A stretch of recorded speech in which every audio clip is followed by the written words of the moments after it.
All right, Jeremy Hazel here from 7th Season Studios, and this comes from our class, The Ultimate Toolmaker's Guide to the Affinity Suite. So if you like what you hear and you want a little bit more, go ahead and check out the link below for a special price for our YouTube family and a special discount on our monthly subscription plan. All right, let's go ahead and get started.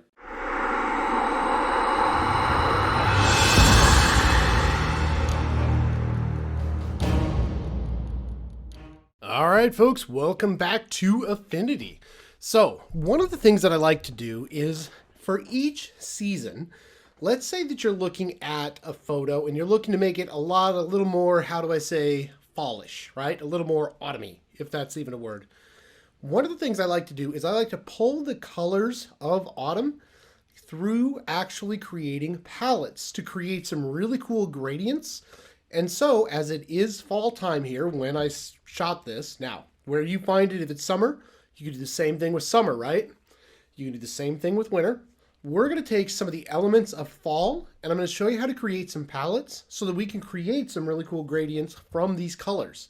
Because if you put this together, this could be an autumn palette. You could do the same thing for a winter pack, add it to some particle brushes and make a really nice pack for your photography. So let's go ahead and go over to swatches. Let's go ahead and add a new application palette. And let's go ahead and rename that palette and let's call it Fall. All right, now in your downloads, I've included this image. And what you have to do first, this is really where I use the histogram a lot. You'll see with the histogram palette on this image, I shot it a little bit underexposed. This is one of those areas where you want to come up to the layer and you want to move your histogram over so you can see it. And what you're going to do, you're going to add an adjustment layer, and I'm going to just go ahead and add an exposure adjustment. And I'm just going to kick this up a little bit until I get a better even distribution here.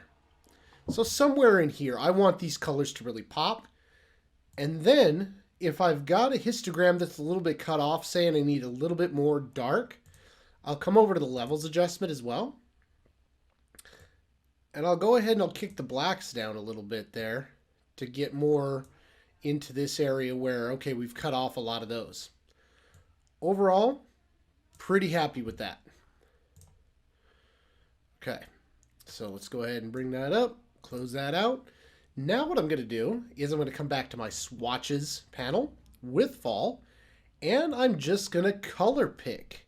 Now, I could do this a couple different ways. I'm just going to go ahead and I'm just going to color pick it right here. So add current fill to the palette. I kind of like that there.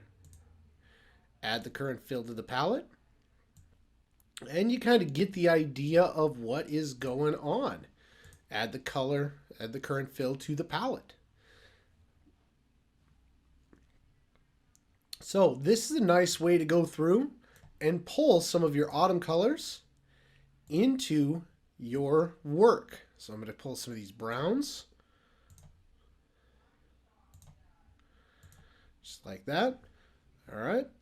And let's go ahead and grab a couple more.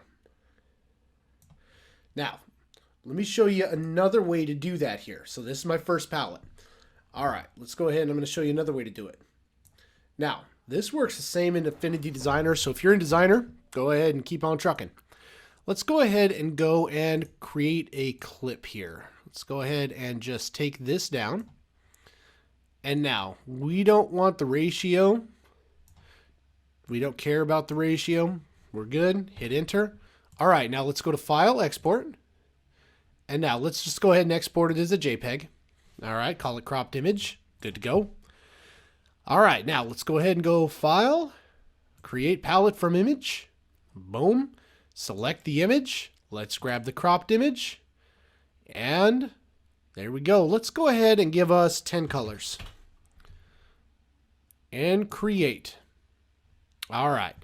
So it gave us a lot of the reds, a lot of the browns, a lot of the golds, but it also gave us the blacks. I'm going to go ahead and I'm going to just kind of eliminate those. I'm going to right click on that. I'm going to delete that. I'm going to delete that. I'm going to delete that.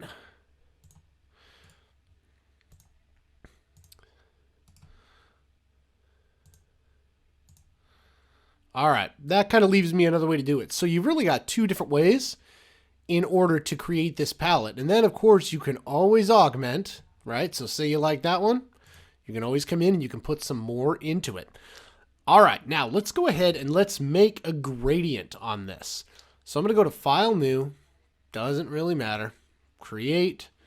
Let's go ahead and just throw out a rectangle. And let's make a gradient. Let's go ahead and let's make a radial gradient. I'm going to come over here to the fill. I'm going to click in here. I'm going to go to gradient.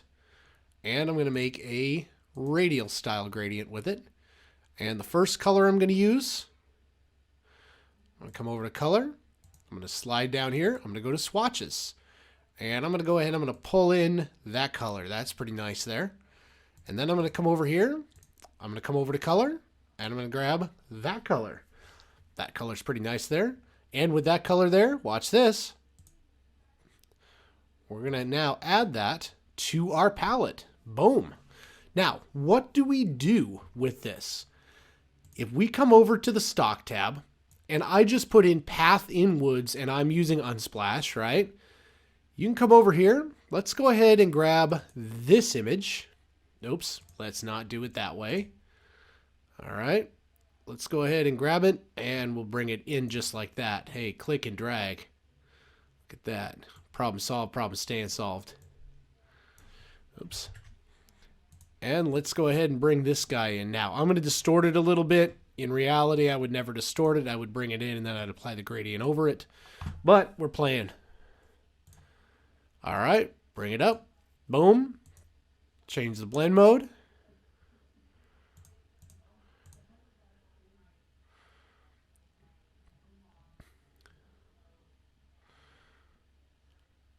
Kind of like the multiply.